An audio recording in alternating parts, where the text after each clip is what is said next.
Yeah,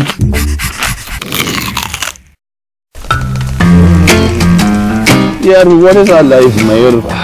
We're sitting here in the bitter cold with a fire that's going to go out any minute now. You know what would really help? What? एक cup garam soup. थोड़े सर्दी गरम momo. Really? Yes. You want some soup? Yeah, and some momos? Cosier. Life always looks better when you have soup and momos. Let's try and get some.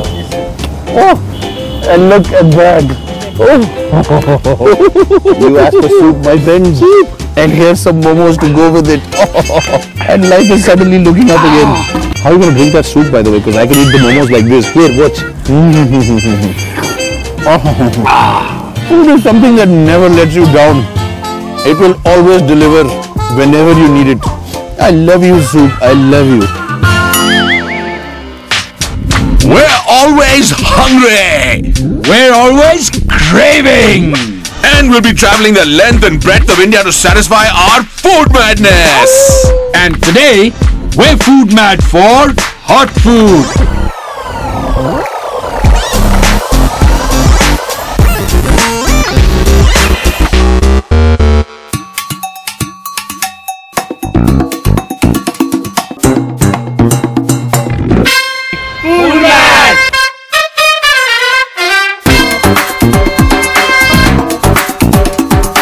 I prefer hot and spicy food. Anything which is good, which is spicy, I like it. Soups and nice mutton tikkas. In winters I eat a lot. I like soups. I love soup. Food mad!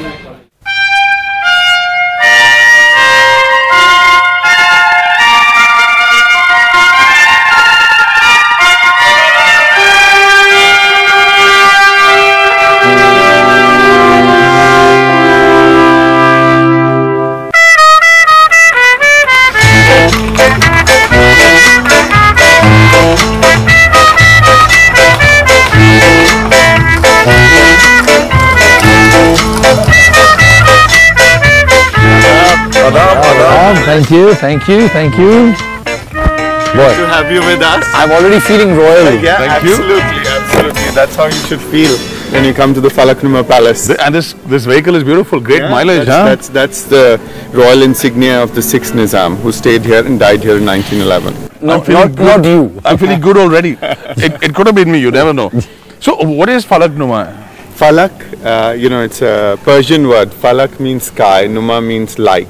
So it means like the sky. So the whole idea when this palace was conceived was to create a feeling of heaven on earth. If you come to Hyderabad, it doesn't get more iconic than this. The Taj Falaknuma Palace is like a defining landmark of this place. And now that it's been done up beautifully like this, something, if you can visit, you really should visit.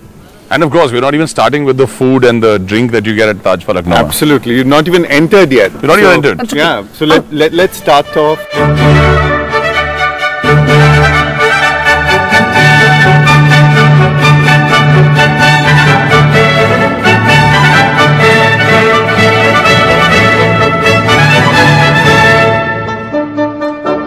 The life in these palaces was really intricate and exotic.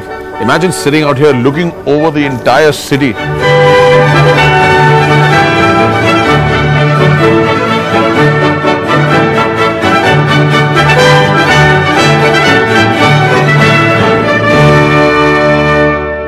And here it is. Hello. How are you, sir? Very well, thank you.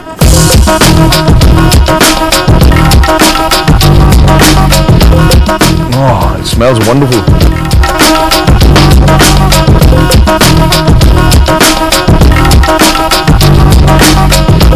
Perhaps two of the dishes that describe Hyderabad the best are right here on my table.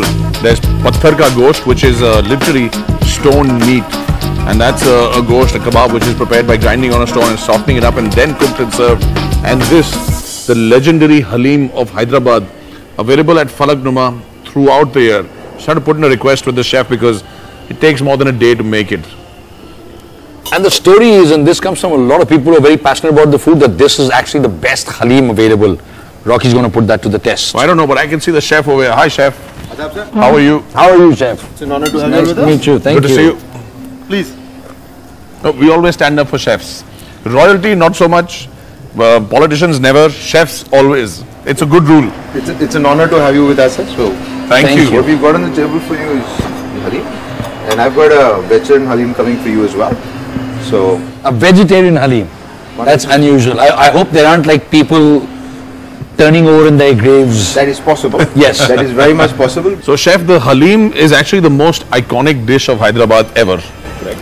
No doubt about that. No doubt about that. And the Falaknuma is the most iconic landmark of Hyderabad. Yes. And those two go really well together. Now, is it challenging to make this particular dish? It is time consuming, is one. It takes a lot of passion to put it together. And what we do is we just focus on something very simple. It's the quality of the ingredient. Oh, that's fantastic. Thank you very much, chef. Honor. Yeah. Ah, yeah, you go. He's got the That's the veg halim.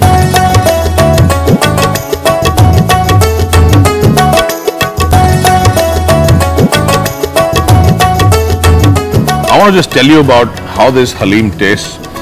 Incredibly well done, incredibly well prepared, using only the finest ingredients. The richness of that dish comes out truly well when you use nothing but the best. So there's ghee, there's meat, and there's only wheat. There's lentils used sometimes in a halim, but not in this one. This is only wheat. And there is cashews and onions right over here. Just adds to this luxurious taste of this beautifully done dish, which is simmered and cooked. It amalgamates into one taste that just blows the head off your skull when you take a bite like this. Watch my skull carefully. I'm just waiting for you to start proposing to it. I've never heard you speak so lovingly about. And if you're a vegetarian and you come here to eat this, which is the khichda, which is a male khichdi, is the closest you'll get to the taste of halim while still staying away from all the meat. Beautiful, beautiful. The main thing, lots of ghee and lots of thyme. What he said about the ghee and thyme is very true. It works with everything, even children. If you have children, give them lots of ghee and lots of thyme, and you'll see they'll grow up to be much better people. Enough about children, let's talk about patthar ka gosht.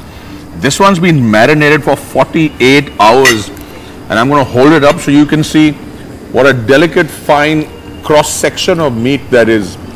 And then it's been cooked on stone to this perfection.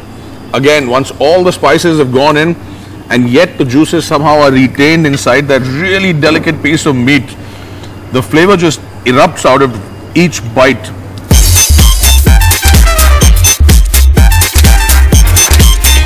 This city last year was voted #1 heritage city in India. And sitting here, I can see why. You can get a true feel of that heritage, a sense of history, a sense of time, and a sense of the great cuisines of the Nizams and of the regions of Hyderabad. And as we continue to munch into our delicacies, sit back, enjoy the beautiful Falaknuma Palace, and just imagine what it would have been like 200 years ago if I was king. Dance, dance. You would have eaten a lot, the whole populace would have starved. That's what would happen if you were king. Never. Yes. Why aren't you dancing yet? Excuse me, can we behead him, please? Just hurry up and don't get any of it on my plate. Off with his head.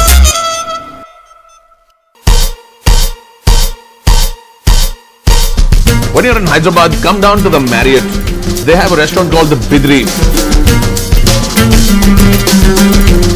There is nothing that satisfies like a good hot soup every now and then.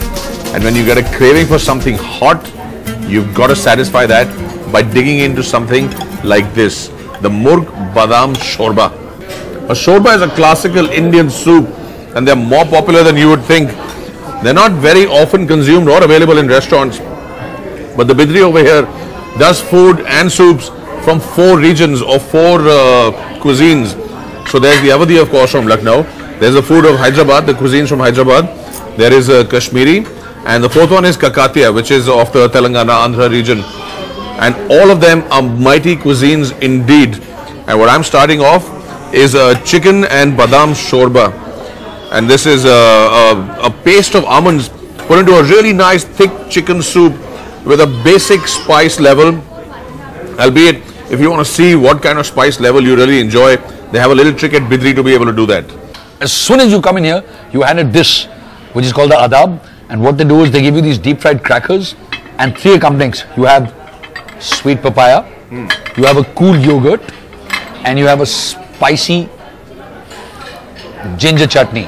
And depending on which one you like, they will make your food, they will customize it like that. So Rocky, for example, is hot. I mean, I'm not saying you're hot. He likes his stuff hot.